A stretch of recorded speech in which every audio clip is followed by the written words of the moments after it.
History has been made today as the Black Ferns took part in their first training camp as professionals. 28 New Zealand women's rugby contracts have already been signed, and players will also receive hosts of other benefits including medical and life insurance. But as Ravinder Hunia reports, there are still at least 2 more spots up for grabs.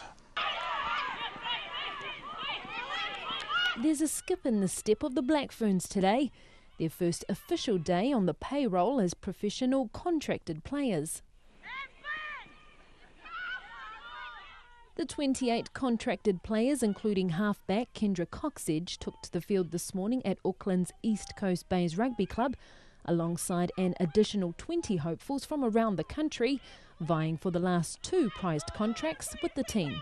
There's been a lot more public recognition, and it's cool. And the more exposure we get, we've had Nancy, the World Cup, out and about over the last 6 months across New Zealand, getting out into schools. And we walk down the street now and we're getting noticed, so we have to be on our best behaviour at all times.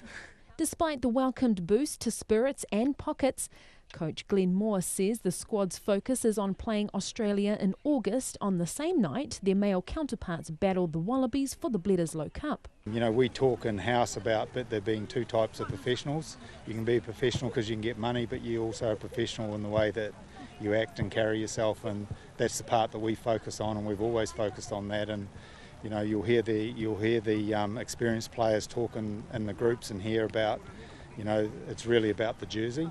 And I don't think you'll ever see that change. From today, senior members of the Black Ferns squad can expect to earn between $30,000 and $45,000 a year. And the path to the Black Ferns legacy doesn't stop there.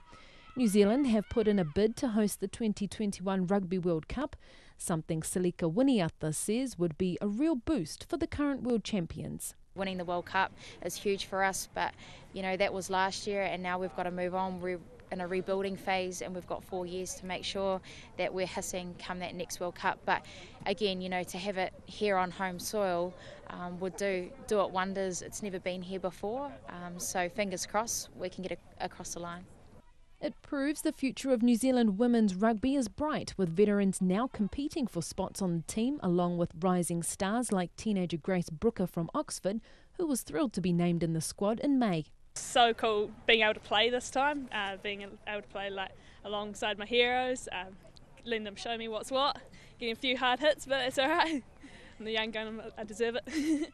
Kendra Coxedge says as a senior member of the squad, it's her duty to ensure turning professional doesn't impact on a passion for the game. I believe we still do it for the love of the game, and that's exactly what it is. And I think with the culture that we've got on the Black Ferns, it'll stay that way.